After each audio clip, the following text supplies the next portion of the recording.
Hi hello friends, എല്ലാവർക്കും നമസ്കാരം. അപ്പൊ ഇന്നത്തെ ദിവസം ഞാൻ ഈ രണ്ടാമത്തെ തവണയാണ് ഈ വീഡിയോ എടുക്കുന്നത്. കാരണം ആദ്യമേ എടുത്ത വീഡിയോ ഞാൻ തന്നെ അറിയാതെ ഡിലീറ്റ് ചെയ്ത് കളഞ്ഞു. 2-3 വീഡിയോ ഇന്ന് എടുത്ത് വെച്ചിരുന്നു രാവിലെ. അതുകൊണ്ട് രണ്ടാമത് ആ 2-3 വീഡിയോകളും വീണ്ടും എടുക്കേണ്ട ഒരു അവസ്ഥയാണ് വന്നിരുന്നത്.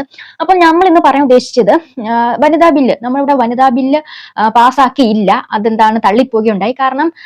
കാരണം ആ വനിതാ ബില്ലുമായിട്ട് ബന്ധപ്പെട്ട് ആർക്കാണ് ഇവിടെ ദോഷം, ആർക്കാണ് ഗുണം ഉണ്ടായത്, ഇതിൽ ആരാണ് ഗോൾ അടിച്ചത് എന്നൊക്കെ ഒരു ചർച്ചയിലൂടെ പോകുന്ന ഈ സാഹചര്യത്തിൽ നമ്മുടെ ഈ വീഡിയോയിലും ചർച്ച ചെയ്യപ്പെടുന്ന പോകുന്നത് ഈ സെയിം സബ്ജക്ട് തന്നെയാണ്.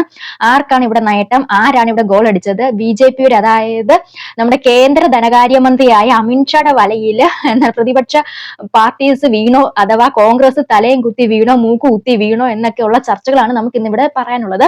കാരണം എന്താണെന്ന് വെച്ചാൽ ഈ വനിതാ ബില്ല് വന്നതുകൊണ്ട് കൂടിയിട്ട്, വനിതാ ബില്ല് വന്നില്ല, വനിതാ ബില്ല് എതിർത്തോടുകൂടി, അത് തള്ളിക്കളഞ്ഞതോടുകൂടി ആർക്കാണ് ഇവിടെ നഷ്ടം? തീർച്ചയായിട്ടും എനിക്ക് പറയാനുള്ളത് കോൺഗ്രസ് പാർട്ടിക്ക് ഉച്ചയ്ക്ക് നോക്കി മണ്ടയ്ക്ക് കൊത്തിയ ഒരു അടി തന്നെയാണ്. ഇത്രയും ബുദ്ധിശൂന്യമായിട്ട് കോൺഗ്രസ് ഇടപെടുമെന്ന് ഞാൻ എന്റെ സ്വപ്നത്തിൽ പോലും വിചാരിച്ചിരുന്നില്ല. കാരണം ഈ ഒരു വനിതാ ബില്ലെന്ന് പറഞ്ഞു തന്നെ 2023 ഇത് വേണമെന്ന് ആവശ്യപ്പെടുകയും, എന്നാൽ ശരി വനിതാ ബില്ല് ആയിക്കോട്ടെ എന്ന് പറഞ്ഞുകൊണ്ട് അന്നൊരു ബില്ല് പാസ്സാക്കിയതിന്റെ മുന്നോടിയായിട്ട് ഇന്ന് കഴിഞ്ഞ കുറച്ച് ദിവസങ്ങളായിട്ട് ഇതുമായിട്ട് സംബന്ധിച്ച് കുറേയധികം കോൺട്രവേഴ്സികൾ കടന്ന് ചുറ്റിപ്പറ്റി തിരിയുന്നുണ്ട്. അപ്പം വനിതാ ബില്ല് ഞങ്ങൾ നടപ്പാക്കിയില്ല, അങ്ങനെ BJPയുടെ നയങ്ങളൊന്നും ഞങ്ങൾ എന്താണ് പാസ്സാക്കിയില്ല, BJPയുടെ നയങ്ങൾ എട്ടാട്ട് മടക്കി പോക്കറ്റി വെച്ചാൽ മതി എന്ന് കഴിഞ്ഞ ദിവസം സ്റ്റാലിൻ ഒക്കെ കടന്ന് പറയുന്ന കണ്ടത്. സ്റ്റാലിൻ, തമിഴ്നാട് മുഖ്യമന്ത്രി സ്റ്റാലിൻ ഒക്കെ കടന്ന് പറയുന്നുണ്ടായിരുന്നു. അപ്പം അതിനെയും ചുക്കാൻ പിടിച്ചുകൊണ്ട് ഇന്ത്യയിലും വരുന്ന കണ്ടിട്ടുണ്ട്. അപ്പൊ നമ്മളൊന്ന് ഇരുന്ന് ആലോചിച്ച് കഴിഞ്ഞാൽ, ഒന്ന് ചിന്തിച്ചു കഴിഞ്ഞാൽ, കുറച്ച് ബുദ്ധി കൊടുത്തു കഴിഞ്ഞിട്ടുണ്ടെങ്കിൽ ഇത് ശരിക്കും നമുക്ക് കിട്ടിയ ഒരു കൊട്ടല്ലേ? വനിതകൾക്ക് കിട്ടിയിട്ടുള്ള ഒരു കൊട്ടല്ലേ? കോൺഗ്രസിന് കിട്ടിയിട്ടുള്ള ഒരു കൊട്ടല്ലേ? ഒന്ന് ചെറുതായിട്ടൊന്ന് ആലോചിക്കുന്നത് നന്നായിരിക്കും. പക്ഷെ ഈ ഒരു ആന മണ്ടത്തരത്തിന് കോൺഗ്രസ് വഴിയൊരുക്കി കൊടുക്കാന്ന് വെച്ചിട്ടുണ്ടെങ്കിൽ വളരെ മോശമായി പോയി. അടിക്കാനുള്ള വടി നമ്മൾ തന്നെ കൊണ്ട് കൈ കൊടുത്തെന്ന് വേണം പറയാൻ. അപ്പൊ ഫ്രണ്ട്സ്, എല്ലാവർക്കും എന്റെ വീഡിയോയിലോട്ട് സ്വാഗതം. അപ്പൊ ആദ്യമായിട്ടാണ് നിങ്ങൾ എന്റെ ചാനൽ കാണുന്നെങ്കിൽ ഒന്ന് സബ്സ്ക്രൈബ് ചെയ്യാൻ ശ്രമിക്കുക. അതുപോലെ തന്നെ എന്താണ് ലൈക്ക് കൊടുത്തുകൊണ്ട് ചെയ്യാൻ ശ്രമിക്കുക. ലൈക്ക് കൊടുക്കുന്നതോടൊപ്പം തന്നെ ഹൈപ്പ് എന്ന് പറഞ്ഞ ഒരു ഓപ്ഷൻ വരും, അതൊന്ന് കൊടുക്കുകയാണെങ്കിൽ കൂടുതൽ ആൾക്കാരിലേക്ക് ഈ വീഡിയോ എത്താൻ എന്നെ സഹായിക്കും. കാരണം ഞാനൊരു തുടക്കക്കാരിയാണ്. അപ്പം നിങ്ങൾ ഓരോരുത്തരും ഒന്ന് സബ്സ്ക്രൈബ് ചെയ്ത് എന്റെ കൂടെ കൂടിയെങ്കിൽ മാത്രമേ എനിക്ക് ഒരു പ്രചോദനമാവുകയുള്ളൂ. അതോടൊപ്പം തന്നെ ഞാൻ എന്ന് പറഞ്ഞാല് പൊളിറ്റിക്സ് പരമായിട്ട് ഞങ്ങളൊക്കെ 90s കിഡ്സ് ആണ്. അപ്പം പൊളിറ്റിക്സ് ഇപ്പോൾ നിലവിൽ നിൽക്കുന്ന ആൾക്കാർ അത്രയും വളരെ പരിചയസമ്പന്നരായിട്ടുള്ള ആൾക്കാരാണ്. അപ്പം നമുക്കും കുറേയധികം അഭിപ്രായങ്ങൾ ഈ 90 കിഡ്സിനും പറയാനുണ്ട്. അപ്പൊ ഇനി വരുന്ന ഭരണത്തിൽ വരുന്നവരൊക്കെ രാഹുൽ മാങ്കൂട്ടം തൊട്ടുള്ള അങ്ങോട്ടുള്ള ആൾക്കാരൊക്കെ 90 കിഡ്സിൽ പെടുന്ന ആൾക്കാരായിരിക്കും മേ ബി. അപ്പം ഞങ്ങളുടെയും കൂടെ പൊളിറ്റിക്കൽ വിഷൻ നിങ്ങൾക്ക് അറിയാൻ താല്പര്യമില്ല, ഞങ്ങളുടെ ചിന്താഗതി എന്താ നിങ്ങൾക്ക് അറിയാൻ താല്പര്യമില്ല. അപ്പൊ എനിക്കും നിങ്ങളോട്ട് അത് എത്തിക്കണം എന്ന് ആഗ്രഹമുണ്ട്. കാരണം എന്നെ സംബന്ധിച്ചിടത്തോളം നമ്മളൊന്നും ഒരു പാർട്ടിയുടെ പുറകിലും പോയിട്ടോ അങ്ങനെയൊന്നും ഒരു പാർട്ടിയുടെ ഇത് വന്നല്ല. നമ്മൾ സോഷ്യൽ മീഡിയ ഉപയോഗിച്ച് ഇങ്ങനെ കണ്ടാണ് നമ്മൾ ഒരു പാർട്ടിയെ ഇഷ്ടപ്പെട്ടു തുടങ്ങിയത്. അങ്ങനെയൊക്കെ ആയിരിക്കും മേ ബി എന്റെ പ്രായത്തിലുള്ള എല്ലാ തന്നെ ആൾക്കാരും അങ്ങനെ തന്നെ ആയിരിക്കും. അപ്പൊ എനിക്കും കുറച്ചധികം കാര്യങ്ങളൊക്കെ ഇതിനകത്ത് എന്റെ POV, എന്റെ പോയിന്റ് ഓഫ് വ്യൂ നിങ്ങളോട് എത്തിക്കണമെന്നുണ്ട്. അപ്പൊ അത് അറിയണമെങ്കിൽ തീർച്ചയായിട്ടും ശരിയാണോ അല്ലെ എന്നൊക്കെ നിങ്ങൾക്ക് എനിക്ക് പറഞ്ഞു തരാലോ. എന്റെ ഭാഗം ശരിയല്ലേ നിങ്ങൾക്ക് എന്നെ തിരുത്താലോ. അപ്പൊ നമുക്ക് അങ്ങോട്ടും ഇങ്ങോട്ടും ഒക്കെ പറഞ്ഞും കേട്ടുമൊക്കെ ഓരോരോ കാര്യങ്ങൾ വിമർശിച്ചൊക്കെ പോകാം. അപ്പൊ ഫ്രണ്ട്സ്, ഒന്ന് സബ്സ്ക്രൈബ് ചെയ്യാൻ ശ്രമിക്കുക. അപ്പൊ തന്നെ നമുക്ക് പറഞ്ഞു വന്നത് വനിതാ ബില്ല് അല്ലേ. അപ്പൊ വനിതാ ബില്ല് പറഞ്ഞതുപോലെ തന്നെ കഴിഞ്ഞ ദിവസം ലോകസഭയിൽ അവതരിപ്പിക്കുകയുണ്ടായി. ലോകസഭ അവതരിപ്പിച്ചപ്പോഴത്തേക്ക് നിഷ്കരണം നമ്മൾ എന്താണ് തള്ളിക്കളഞ്ഞു, നമുക്കിത് സ്വീകാര്യമല്ല എന്ന് പറഞ്ഞു. അപ്പൊ ഇനി നമുക്കൊന്നും പറയാൻ പറ്റത്തില്ല. നമ്മൾ 33% സംവരണം 2029 നടക്കുന്ന ഇലക്ഷൻ നടക്കുന്ന സമയത്ത് 33 സംവരണം വനിതകൾക്ക് എന്നായിരുന്നു മുൻഗണന. അപ്പം ആ ഒരു മുൻഗണനയാണ് വേണ്ട എന്ന് വെച്ച് നമ്മൾ തള്ളിക്കളഞ്ഞത്.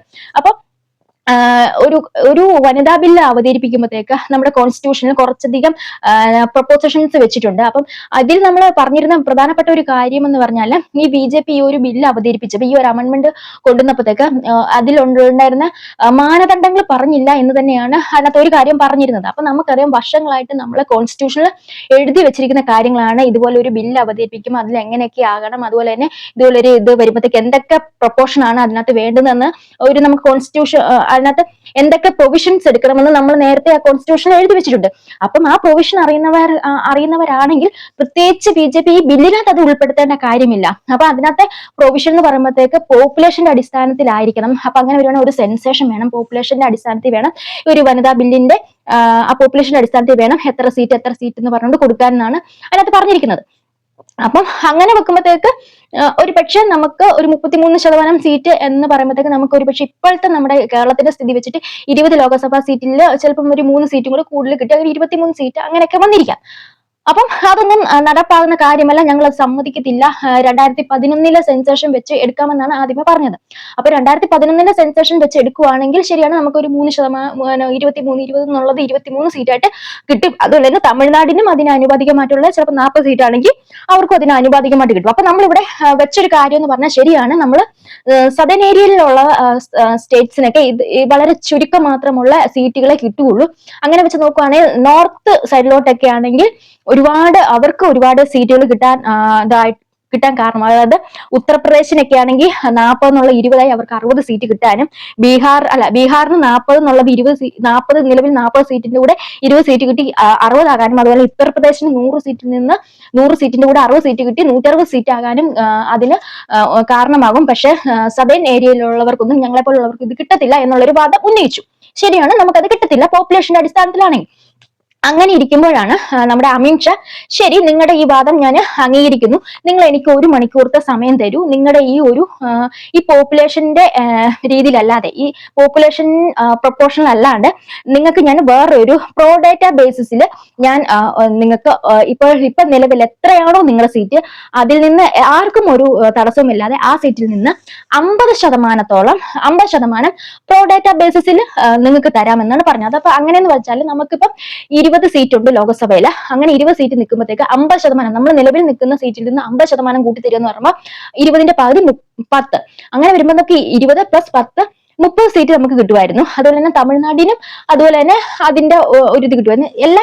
എല്ലാ സംസ്ഥാനങ്ങൾക്കും നിലവിലുള്ള എത്ര സീറ്റാണോ അതിന്റെ 50% കൂടെ വർദ്ധിപ്പിക്കുന്നു എന്നായിരുന്നു. പക്ഷെ ബുദ്ധി ഇല്ലാത്തത് കൊണ്ടാണോ എന്നറിയത്തില്ല, അതോ ബുദ്ധി കൂടിപ്പോയത് കൊണ്ടാണോ എന്നറിയത്തില്ല, നമ്മുടെ പ്രതിപക്ഷം ആരും ഇതിനെ അംഗീകരിച്ചില്ല, ബില്ല് തള്ളുകയുണ്ടായി.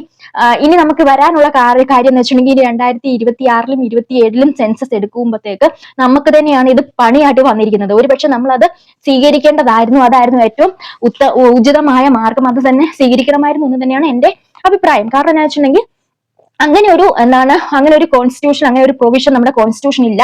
എന്നാൽ പോലും ഈ ഒരു ഓഫർ കേന്ദ്ര ധനകാര്യമന്ത്രി ആയിട്ടുള്ള അമിത് ഷാ മുന്നോട്ട് വെക്കുമ്പോഴത്തേക്ക് അത് BJPക്ക് നാളെ ആ ഒരു സംഭവം നമുക്ക് അത് തരാനായിട്ട് അവർക്ക് അമെന്റ്മെന്റ് മാറ്റി എഴുതാൻ വേണ്ടിയിട്ട് അവർക്കൊരു സാധ്യത ഉള്ളത് തന്നെയായിരുന്നു. അപ്പൊ അത് ഇദ്ദേഹം ഇങ്ങനെയാണ് പറഞ്ഞത്, നിങ്ങൾ 1 മണിക്കൂർ എനിക്ക് സമയം തന്നു, നിങ്ങൾ ഉദ്ദേശിച്ച പോലെ 50% പ്രോ ഡേറ്റ ബേസിസിൽ നിങ്ങൾക്ക് സീറ്റ് വർദ്ധിപ്പിച്ചു തരാം. അങ്ങനെ ഞാൻ ഇപ്പം ഈ ബില്ല് ഞാൻ ഡ്രാഫ്റ്റ് ചെയ്ത് 1 മണിക്കൂറിനകം ഡ്രാഫ്റ്റ് ചെയ്ത് മാറ്റി എഴുതി നിങ്ങൾക്ക് ഓരോരുത്തർക്കും കോപ്പി ആയിട്ട് തരാം എന്നൊരു ഓഫറും മിന്നിങ്ങും വെച്ചപ്പോഴത്തേക്ക് നമ്മൾ സ്വീകരിക്കണമായിരുന്നു, നമ്മളത് തള്ളിക്കളഞ്ഞു.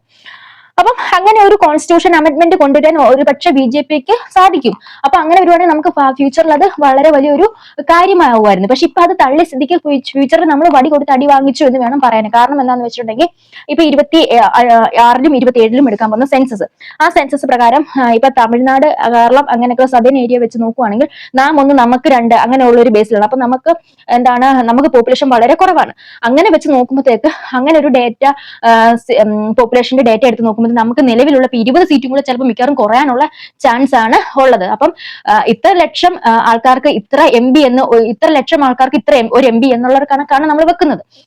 അപ്പൊ ഇങ്ങനെ വെച്ച് നോക്കുമ്പോഴത്തേക്ക് നമ്മുടെ പോപ്പുലേഷൻ വളരെ കുറഞ്ഞു പോയിക്കൊണ്ടിരിക്കുന്ന ഈ സാഹചര്യത്തിൽ 26-ലും 27-ലും സെൻസസ് എടുക്കുമ്പോഴത്തേക്ക് ഇത്ര ലക്ഷം ആൾക്കാർക്ക് ഇത്ര MP മതിയെങ്കിൽ നമ്മുടെ ഒരുപക്ഷെ ആ ഒരു ലോകസഭ ആ സീറ്റിൽ നിന്ന് എണ്ണം കുറയാനാണ് ചാൻസ്, ഒരിക്കലും കൂടത്തില്ല.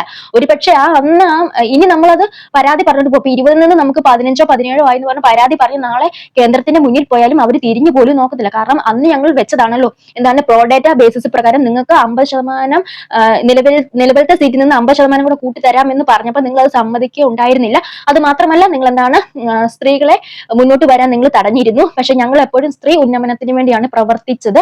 പക്ഷെ നിങ്ങളാണ് അത് സ്ത്രീ ഉന്നമനം വേണ്ട എന്ന് വെച്ചതെന്ന് പറഞ്ഞുകൊണ്ട് ഒരു ക്യാപ്സ്യൂള് ഭാവിയിൽ ഫ്യൂച്ചറിൽ അങ്ങോളം BJPക്ക് അടിക്കാൻ കൊടുത്ത ഒരു വടി തന്നെയായിരുന്നു. BJP ആണ് ഇവിടെ വിജയിച്ചത്. അതുകൊണ്ട് തന്നെ ഇവിടെ ആകപ്പെട്ടത് കോൺഗ്രസ് പാർട്ടി തന്നെയാണ് എന്ന് പറയാതിരിക്കാൻ വയ്യ. അതൊരു വലിയൊരു വീഴ്ച തന്നെയാണ്. അത് 33 ലോകസഭാ സീറ്റിന്റെ കൂടെ 35 ടെറിട്ടറി സീറ്റും കൂടെ യൂണിയൻ ടെറിട്ടറിയും കൂടെ കൂട്ടിയിട്ടുണ്ടെങ്കിൽ 850ഓളം സീറ്റ് വർദ്ധിപ്പിക്കാനായിരുന്നു തീരുമാനം. അതായത് തന്നെ ഇതുപോലെ തന്നെ ഈ ഒരു സെൻസസ് പ്രകാരം ഇവര് നമ്മുടെ കോൺഗ്രസ് വിചാരിച്ചിരുന്നത് 2011 സെൻസസ് എടുക്കുകയാണെങ്കിൽ 2029 എന്താണ് 33 സീറ്റോളം വനിതകൾക്ക് സംവരണം കിട്ടണമെന്നാണ് BJP-യുടെ അവകാശവാദം. അതുകൊണ്ടാണ് ഇത്ര പെട്ടെന്ന് ധൃതിഗതിയിൽ എടുക്കുന്നത്. അപ്പൊ അത് പെട്ടെന്ന് ഒരു സെൻസസ് എടുക്കുക, അത് ഇങ്ങനെ എന്താണ് ഡേറ്റ തിരിച്ചു കൊടുക്കുക എന്ന് പറഞ്ഞാൽ അത് വളരെ അത്രയും എളുപ്പമുള്ള കാര്യമൊന്നുമല്ല. അങ്ങനെ വരുവാണെങ്കിൽ നമ്മൾ 2011 ഡേറ്റ അല്ല വേറെ ഡേറ്റ എടുക്കുകയാണെങ്കിൽ വീണ്ടും സമയം പോകും. 2034 എന്താണ് ഇനി നിയമസഭാ ഇലക്ഷന് മാത്രമേ ഈ 33% സ്ത്രീകളെ കയറ്റാൻ പറ്റുകയുള്ളൂ. അങ്ങനെയാണ് 2011 സെൻസസ് പ്രകാരം എടുക്കാമെന്ന് തീരുമാനിച്ചത്. അപ്പൊ ഇതൊന്നും പറ്റത്തില്ലാത്തപ്പോഴാണ് അമിത്ഷാ ഇങ്ങനെ ഒരു കാര്യം കൂടെ കൊണ്ടുവന്നപ്പോഴത്തേക്ക് അത് വേണ്ട എന്ന് പറഞ്ഞപ്പോൾ ആന മണ്ടത്തരവുമായി പോയി.